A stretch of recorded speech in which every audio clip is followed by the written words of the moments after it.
Guys, kasih gift yang banyak ya. Jangan lupa like-nya juga.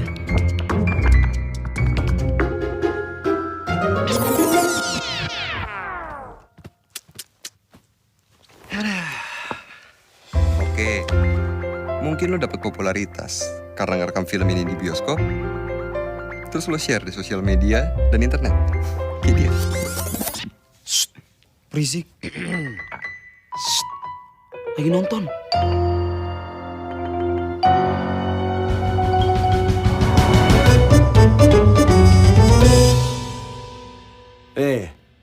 Aku ni masuk penjara bajak pesawat. Kau lihat mataku. Lu kenapa? Saya bajak film, Bang. Bah, film dibajak.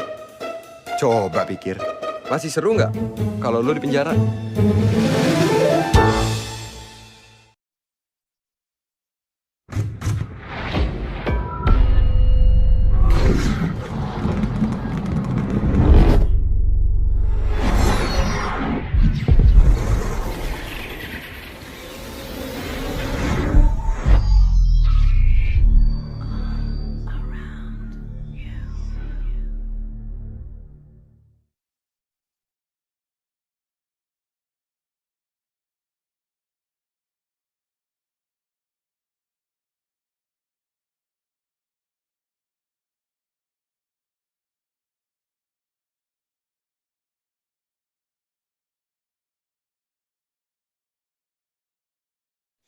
Assalamualaikum warahmatullahi wabarakatuh. Perkenalkan, nama saya Gilang Arfianto. Di video kali ini, saya akan menerangkan bagaimana itu zakat sebagai komponen kebijakan fiskal dalam ekonomi Islam. Sebelum kita membahas terkait dengan zakat, di sini saya akan menerangkan terlebih dahulu bagaimana itu, apakah itu kebijakan fiskal. Dalam suatu negara diperlukan suatu kebijakan yang berkonsentrasi pada bidang perekonomian. Kebijakan tersebut yaitu kebijakan fiskal. Kebijakan fiskal adalah suatu kebijakan yang diambil oleh pemerintah dalam bidang perekonomian, khususnya pada anggaran pendapatan dan belanja negara atau APBN, dengan tujuan untuk mempengaruhi suatu perekonomian negara tersebut. Jadi, kebijakan fiskal itu saling berdampingan dengan kebijakan moneter dan perdagangan dalam menjalankan sistem ekonomi serta mengoreksi gangguan-gangguan yang dapat memperlambat jalannya suatu roda perekonomian dalam negara tersebut. Adapun tujuan dari kebijakan fiskal dalam perekonomian sekuler adalah tercapainya kesejahteraan sebagai benefit maksimal untuk individu dalam kehidupan tanpa mendukung kebutuhan spiritual manusia. Kemudian tujuan utama dari kebijakan fiskal konvensional atau sekuler yaitu mencapai alokasi sumber daya secara efektif, efisien, kemudian stabilisasi ekonomi, kemudian terdapat pertumbuhan dan distribusi pendapatan serta kepemilikan. Jelas terdapat perbedaan antara kebijakan fiskal konvensional dengan kebijakan fiskal dalam ekonomi Islam. Dalam kebijakan fiskal ekonomi Islam terdapat suatu tujuan, yaitu untuk menciptakan masyarakat yang didasarkan pada keseimbangan distribusi dengan meletakkan nilai-nilai material dan spiritual secara seimbang. Walaupun dalam aktivitas atau kegiatannya keduanya itu sama, yaitu sama-sama menganalisis dan juga membuat suatu kebijakan ekonomi.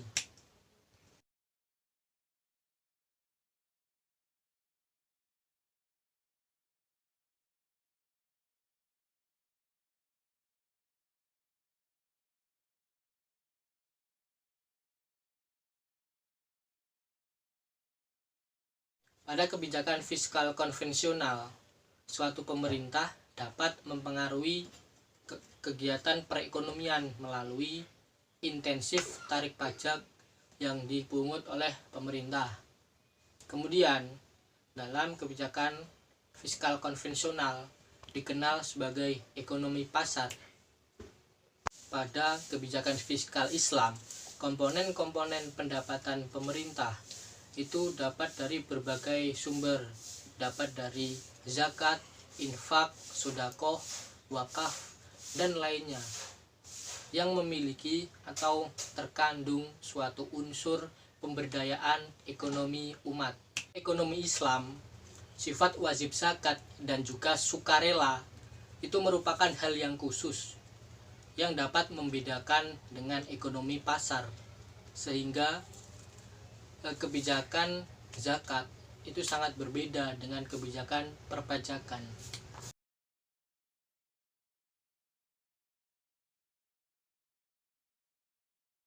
Zakat adalah ibadah yang berkaitan dengan harta benda yang telah disepakati, yang memiliki posisi strategis yang baik dilihat dari sisi Islam maupun dari pembangunan kesejahteraan umat.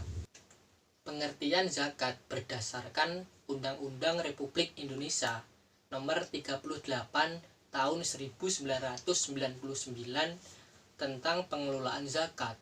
Zakat adalah harta yang wajib disisihkan oleh seorang muslim atau badan yang dimiliki seorang muslim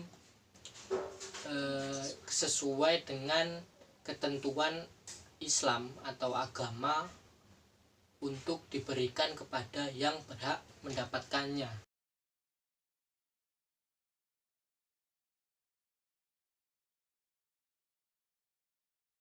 Zakat merupakan komponen utama bagi kebijakan publik sekaligus sebagai kebijakan fiskal yang utama dalam ekonomi Islam. Zakat merupakan aktivitas yang wajib bagi seluruh umat Islam.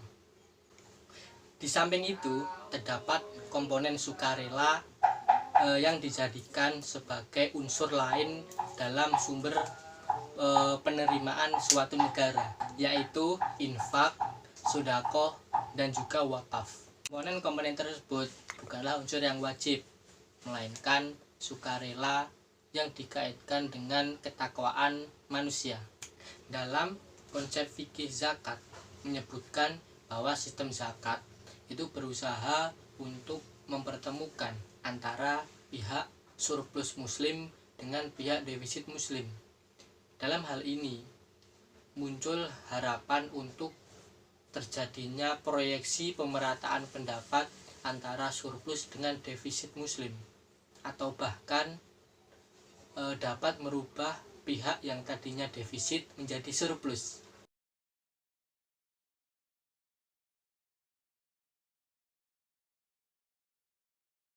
Pemanfaatan potensi zakat dan komponen sukarela lain sebagai instrumen pengentasan kemiskinan sudah menjadi kajian oleh para pakar ekonomi muslim.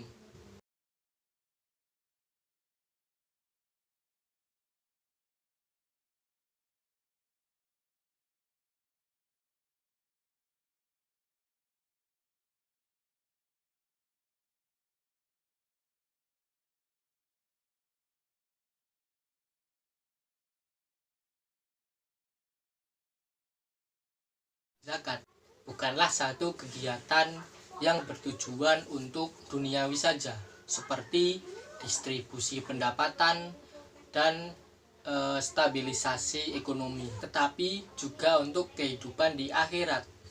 Maka dari itu, sistem zakat sangat berbeda dengan sistem pajak dalam ekonomi pasar. Dalam Al-Quran terdapat sekitar 30 ayat yang berkaitan dengan perintah mengeluarkan zakat. Pengeluaran zakat adalah pengeluaran minimal yang digunakan dalam distribusi pendapatan agar lebih merata, walaupun belum optimal.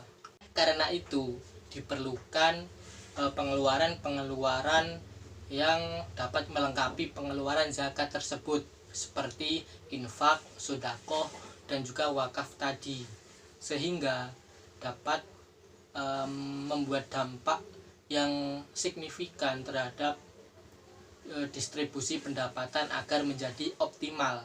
Zakat sesungguhnya merupakan instrumen fiskal Islam yang sangat luar biasa potensinya. Potensi zakat jika digarap dengan baik dapat menjadi sumber pendanaan yang sangat besar sehingga dapat menjadi kekuatan untuk pendorong pemberdayaan ekonomi umat dan pemerataan pendapatan. Ujung dari semua itu akan bermuara pada meningkatnya perekonomian negara. Hal ini didukung oleh kecenderungan peningkatan jumlah dana zakat yang terhimpun dari tahun ke tahun. Dari sisi instrumen pendapatan negara, terdapat perbedaan yang sangat signifikan. Di dalam Islam, zakat merupakan salah satu instrumen pendapatan negara yang paling diunggulkan dibandingkan dengan yang lain. Beberapa alasannya adalah bahwa zakat merupakan instruksi langsung dari Allah Subhanahu wa taala serta mempunyai potensi perkembangan ekonomi. Potensi zakat sangatlah besar hingga mencapai 100 triliun per tahun.